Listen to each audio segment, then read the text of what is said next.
And then we heard Gunnar Johansson. Number 12, we're roughly, a third of the way through the 32. Yes, so this will be, I think, our 21st program, so this series will take well over 60 programs because I intend to have many performances and, if necessary, take 2 weeks on the Hammerklavier alone, and 111 and 101 and 19 and 10, those 5 last sonatas, which are probably among the greatest music ever composed for any instrument. You mentioned on the last program that this sonata is more or less the beginning of Beethoven's, middle period, I suppose, for the sonatas. I'm just wondering what, maybe this is a foolish question, but what were the personal changes Beethoven was undergoing at this time that made this period different in terms of his development? This sonata composed in 1801, so this would make Beethoven 31 years old. Now, the deafness had been setting in since 1798. The first period, and no composer is more perfectly broken up into periods, although there can't be any absolute definition. Periods are a dangerous thing in critical assessments. But Beethoven's life is so complicated, and his development so transcendental, really. The first period would be Beethoven, the young composer, feeling his oats, understanding that here is a definite power he has. And he was starting to become very aware of it, quite exhilarated over the idea that he could not only have a very good life socially and as a virtuoso, but he was also thrilled with the fact that his powers were ripening in every work. In other words, he was aware, really, of his place, very much the way Liszt was later. It's not a place. He was. I'm talking about in case, time or history. It was an internal thing. All he knew was that the sonata was his main occupation, and that his 2 great predecessors were Haydn and Mozart. He revered composers like Cherubini. He knew very well that he was living in a new time, and the spirit of the time proclaimed a definite freedom. Beethoven was highly republican in his ideas, although he had to court princes for patronage. But this first 31 years or so, he's developing his art.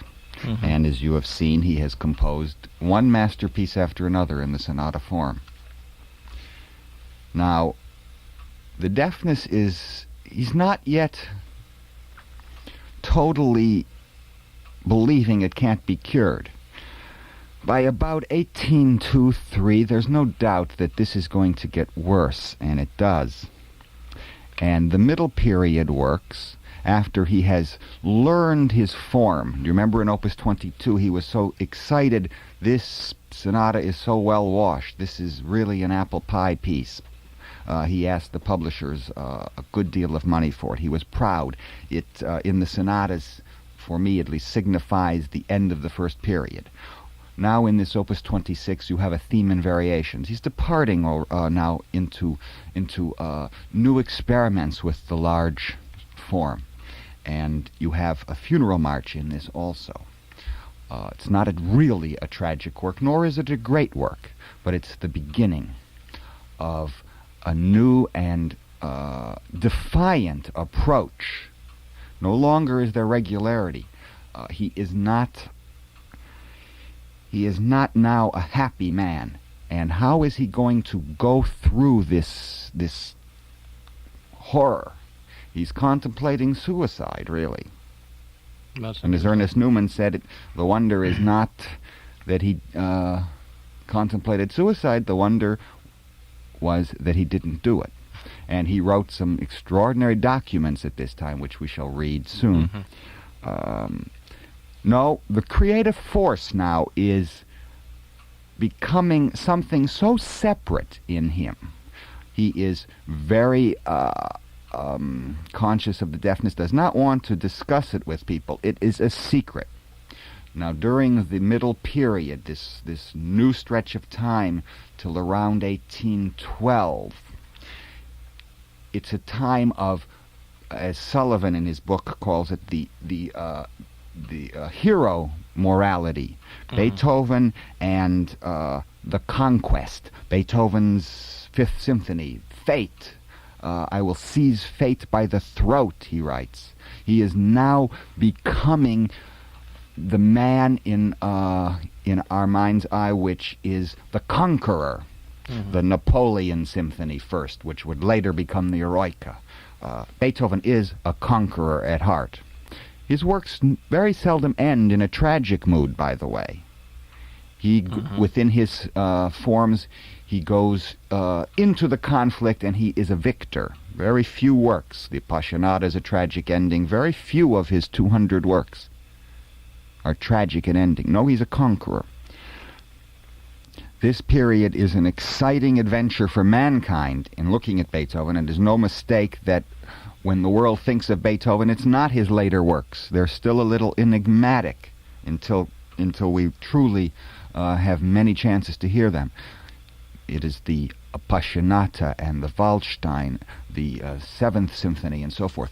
This keeps him going until 1812, the second period, from, let's say, roughly 1823 to 1812. And the majority of his works of this period are, as I said again, the hero. Mm-hmm. It couldn't get him through, obviously. For 1812 to 1817, we have Beethoven in a fallow period. Something happened. Defiance no longer could work. There had to be a new development in his isolation, and perhaps we can now call it these years of acceptance.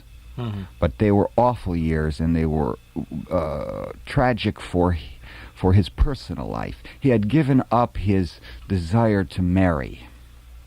The domestic part of him, the conflicts in this area were great. All of his earthly love was now put to his nephew Karl, a scoundrel of the highest order, or lowest. And it went into lawsuits and so many things, and we'll get into these aspects later. But nothing was happening, and his great works were at a standstill. He composed, but not his significant works. When did he finally give up on his deafness, or was that a constant battle even in the middle period? He proclaimed it to the world, as a matter of fact. Oh, he did? Absolutely. In fact, in the middle of one of the Rasimovsky quartets, he stops, he writes in the margin, "Nothing can now stop my creative powers. I will proclaim the deafness to the world," in whatever the words, I forget. But he must have fought very hard to retain his ability to hear. I mean, he was a musician, it was only logical. Was he the victim of quacks? I mean, did he take advantage of every... Well, he was constantly trying this or that, or oils, or going to the country so the noises, so he wouldn't have any vibrations coming into his ears compared to the city, things like that. But by 1812, he knew it was hopeless. I see, but he never did anything really outlandish trying to save his hearing. No, and because I can see him being a frantic man. I mean, that we're getting into Beethoven, the personality of Beethoven. He is an enigma, and yet he isn't. I mean, the things that he does and the things that he goes through, especially with his with Karl, mm-hmm. Seem the sort of everyday problems that families have. I mean, I don't find that unusual at all. This is one of the reasons that Beethoven that we relate so well to him. His music is so earthly, really. He has these root experiences that we all have, and through this genius, he is able to put it into forms. There's a reason that the world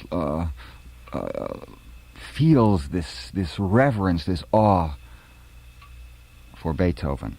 But these horrible years from 1812 until the Hammerklavier stands as a monument separated from the third period, and now perhaps we can call it the defiance is gone. That can't last, you see.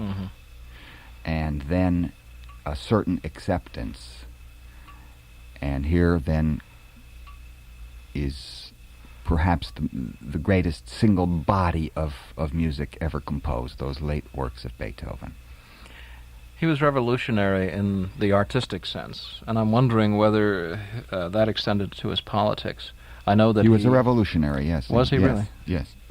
But made many dangerous comments, was once actually arrested, and then they found he was a harmless musician. A harmless musician. He changed. Remember, these were severely revolutionary times. Napoleon rampaging through Europe, right through his city. The French Revolution, the American Revolution, man's freedom, Rousseau, Voltaire, the Romantic movement spreading, and the Industrial Revolution itself was creating a new human being. In fact, the human being that we are today. And yet he managed to maintain his relationship with the aristocracy and to live off of them in many ways. Yes. I find that sort of interesting. Usually revolutionaries are in one camp or the other. I mean, or they're not revolutionaries. Well, he wasn't political in the sense of being active in any way, and he even his relationship, though, with the aristocracy is very important because it's now on an equal footing.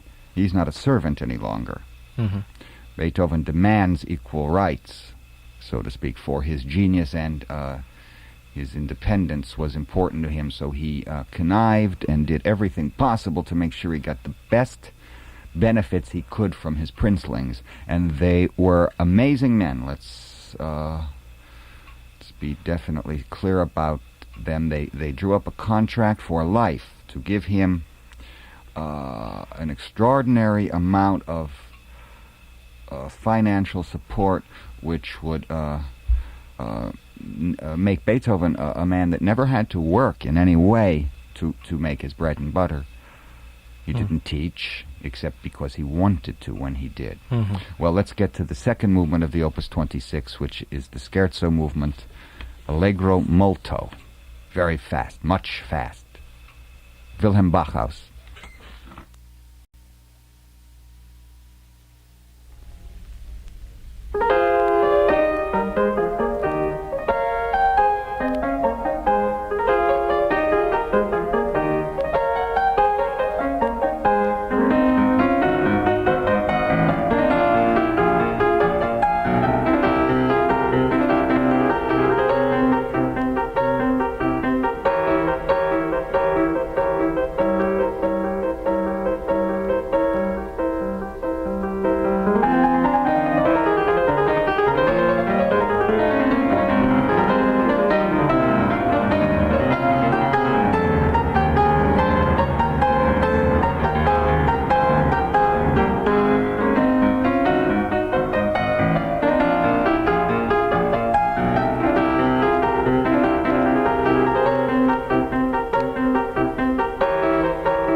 good, solid, rugged performance by Bachaus of the second movement to the 12th Piano Sonata.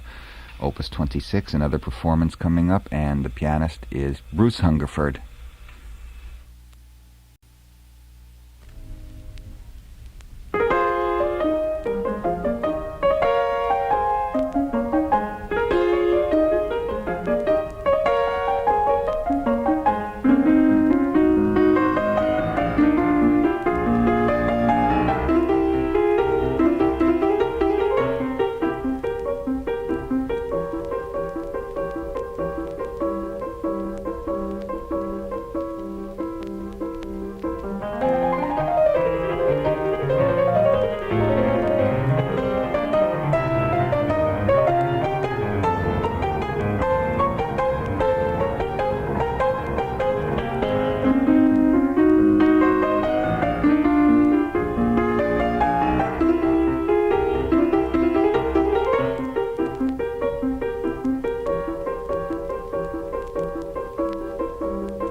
Bruce Hungerford in the Scherzo movement of the Opus 26.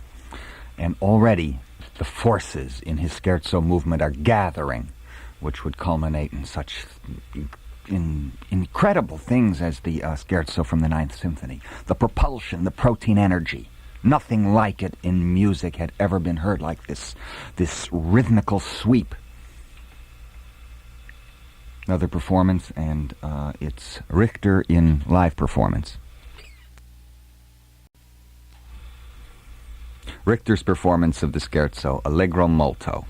Now let's hear a performance of the third movement, the funeral march for the death of a hero. One writer writes, "It's pompous and cold, telling of the external trappings of death.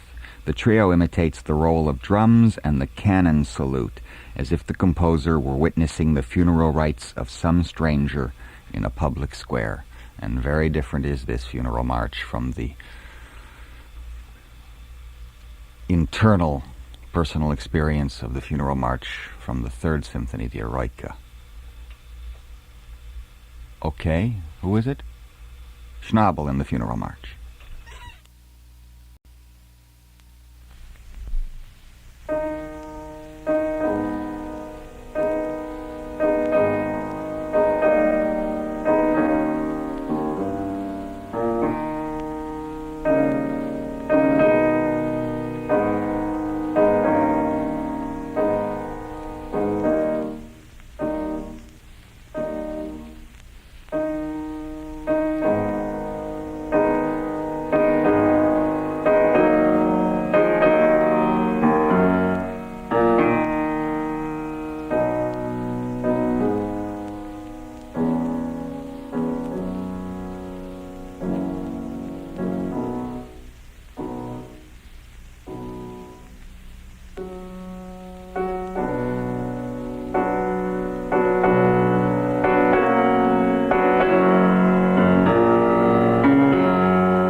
the rare personality of Artur Schnabel coming through as always in this funeral march on the death of a hero from Beethoven's 12th Piano Sonata. Actually, my opinion of this movement is a low one in the works of Beethoven. It's too serious? Oh, no, it's just, it's put together. The organic genius that we have heard in every single movement from the Opus 2 number 1 until now isn't appearing. It's made music. As a matter of fact, he composed it after he had heard a funeral march from a fashionable opera at that time. And yes, it's objective, but there's something lacking in it. But what do you mean by made music? He just put it together. You hear the tremolos here, and it's objective. It's not coming from the inside like the funeral march from the Eroica. It's a picture. It's a cheaper manifestation of the musical spirit. Mm-hmm. It's not inspired. It's tacked up. It's here comes the trio now, here comes the horn calls, here comes the tremolo and the bass. Mm-hmm. You don't see it as perhaps being defective in the performance there? No, I think the performance was not great, but we'll try now Maria Grinberg.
Maria Grinberg was tricky there.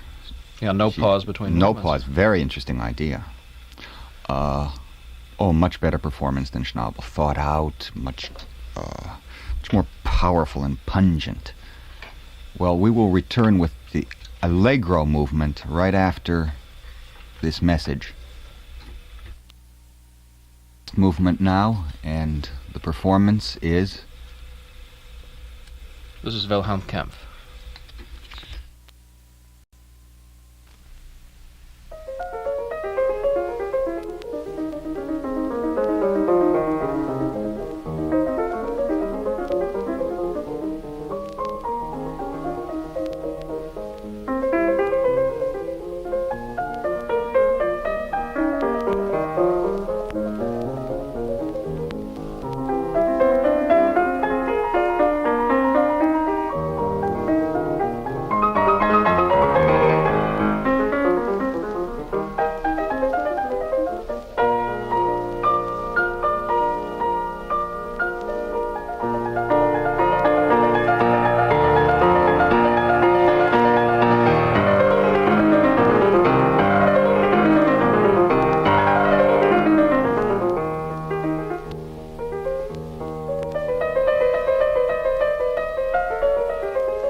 the concluding movement to the Opus 26, Beethoven's 12th Sonata.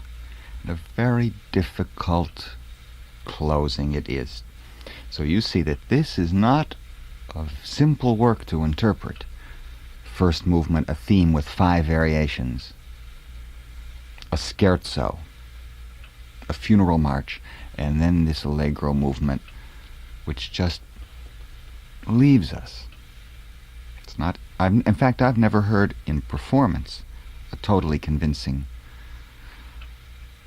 performance of the work. I was interested in once reading a comment, I forget who it was, saying that this work is one of the only, if it is the only Beethoven sonata that would not suffer if you played movements in different orders as if it were a suite instead of a sonata. Well, that's what I was thinking. It's it seems like an inappropriate way to end a sonata.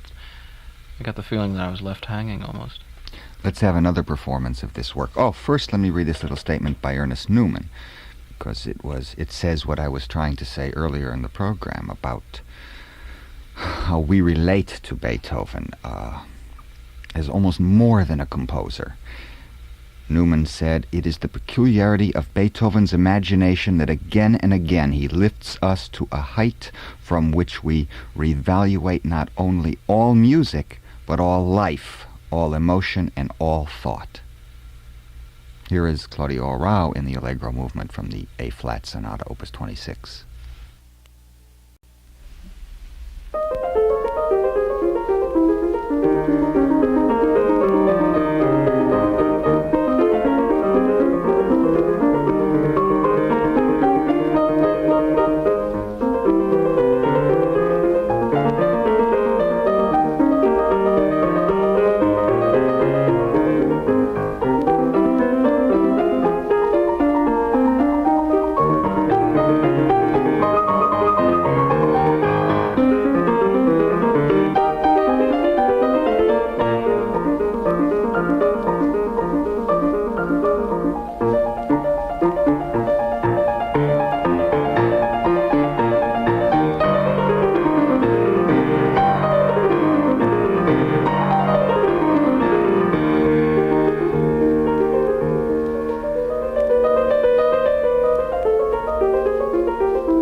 Very fine reading of the last movement of Opus 26. Clear, clean music. Another performance coming up, and the artist is Daniel Barenboim. Barenboim.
I like that reading better than the Arrau, and that was Daniel Barenboim. And now another performance, Artur Schnabel.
Beethoven marked it Allegro, and Schnabel played it Presto.